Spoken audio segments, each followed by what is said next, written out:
conférence débat et restitution de la formation de l'école de la campagne électorale, tenue au CEPAS le samedi 16 juillet dernier. Angèle Makombo et Chantal Faïda ont sensibilisé les femmes venant des 4 coins de la capitale, afin de préparer les prochaines échéances électorales pour affronter et réussir les élections avec succès.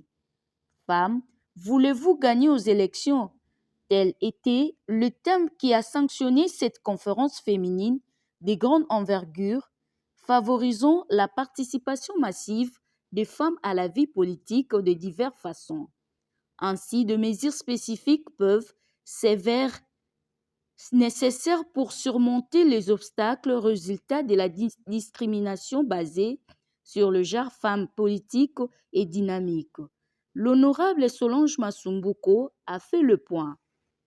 Vous avez eu comme expérience à la candidature à la députation? Oui, je viens d'échanger avec mes collègues femmes candidates et déjà en tant que parlementaire et en tant qu'ancienne candidate, j'ai partagé cette expérience. Déjà la loi, elle est musclée parce que on essaye de booster les partis qui vont aligner suffisamment de femmes. Ils ne vont pas payer la caution, c'est déjà une méthode incitative. Et pour la petite expérience, j'ai partagé trois faits: la formation, l'information et l'action. Les femmes, la formation, nous étions là, nous avons échangé d'expériences, nous avons échangé des théories. Et l'information, c'est être là, être informé, la loi électorale, comment ça se passe, et quels sont les partis les meilleurs qui vont aligner les femmes. Et l'action, c'est être visible, faire des petites actions qui peuvent intéresser la communauté et même intéresser donc la base. Identifier là où vous vous sentez très à l'aise pour être candidat et identifier le meilleur parti.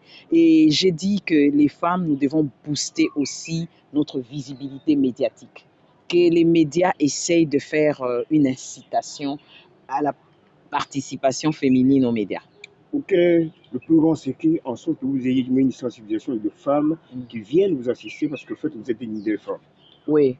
Vous savez, j'ai une plateforme Action pour l'autonomisation des communautés, mais qui n'a pas seulement les femmes, là, les femmes, les hommes, les jeunes et tout le monde. Mais nous, Le candidat doit toujours être disponible pour parler aux électeurs et lever des fonds. Et les autres tâches sont à l'équipe. De la République, pensez-vous que toutes ces femmes que vous avez fait appel aujourd'hui seront en mesure de relever ces défis demain? Eh bien, c'est notre espoir, hein, notre grand espoir. Mais si on a même pu susciter un peu de questionnement, d'ambition, de remise en question auprès de certaines des femmes, eh bien, l'objectif a été atteint. Mais en tout cas, nous avons constaté qu'il y a une soif des femmes d'apprendre les rouages pour pouvoir gagner les élections. Nous avons senti aussi ce sentiment que les femmes ont d'injustice, que élection après élection, elles sont, même celles qui gagnent, sont mises de côté à cause justement des contraintes au Congo, des fraudes qu'il y a. Il y a eu une grande demande auprès de la CENI que nous allons relayer à la CENI parce que, comme vous le savez, la CENI a commencé des consultations avec les partis politiques et on va leur dire, les femmes attendent à ce que vous les aidiez pour qu'on comprenne mieux la loi électorale, pour que vous puissiez mieux nous accompagner parce que sans la CENI, eh bien... nous n'y arrivons pas à gagner ces élections. Et vous étiez là, notre cri de guerre était bien « Femmes congolaises, voulez-vous gagner aux élections ?» Et on a eu un oui massif à plusieurs reprises. Voilà. Madame, s'il vous plaît, est-ce que c'est une question pour la femme d'affronter sa peur ou une discrimination, selon vous? Les deux. Vous savez que la politique a longtemps été et demeure comme un domaine réservé aux hommes. Hein. Ce sont les hommes qui occupent, depuis 62 ans d'indépendance, qui s'occupent de la gouvernance, qui prend les décisions, ce sont les hommes. Et nous, les femmes, qui constituons 52% de la population congolaise, on se dit assez, c'est assez. Nous avons dans ce pays des femmes compétentes dans tous les domaines d'activité. Il n'y a pas un domaine où la femme n'émerge pas. Eh bien, il est temps que nous prenions notre part dans la gouvernance du pays, dans les institutions où les décisions sont prises. Mais discrimination, oui, parce que la loi, bien que... Merci beaucoup, madame. De cette rencontre aujourd'hui. Merci beaucoup. On a voulu transmettre des stratégies électorales gagnantes pour les femmes parce que les femmes ont des défis spécifiques à leur nature de femmes face aux élections. Et il était temps pour nous de donner la restitution de la session de formation qu'on a suivie à des Campaign School du 6 au 10 juin 2022. C'était en ligne et on a reçu... Nous avions reçu environ 35 leçons, mais aujourd'hui, on a restitué 7 leçons, principalement sur l'équipe des campagnes, pour comprendre que la candidate ne doit pas travailler seule.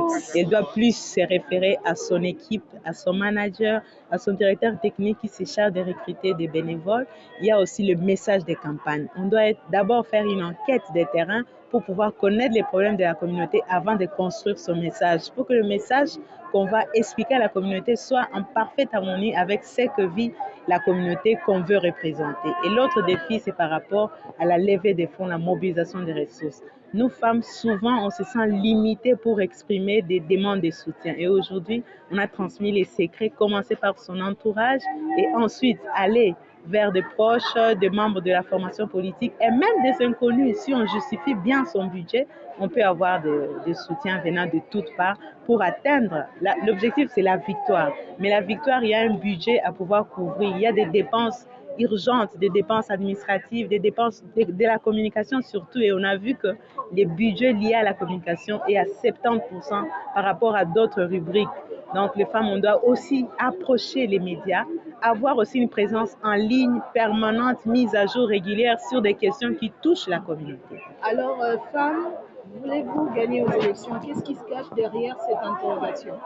Oui, on a donné les stratégies, les astuces pour pouvoir bien étoffer son plan de campagne. Parce que l'élection, c'est un projet et il faut avoir un plan, il faut identifier les défis, il faut identifier les stratégies et les pistes des solutions. C'est ainsi qu'on a donné un aperçu général de comment se préparer, mais beaucoup plus la préparation individuelle, parce que c'est une activité qui demande une force psychologique intense et il ne faut pas céder il ne faut pas être surmené. C'est la raison pour laquelle il faut avoir une équipe, mais la candidate doit toujours être disponible pour parler aux électeurs et lever des fonds.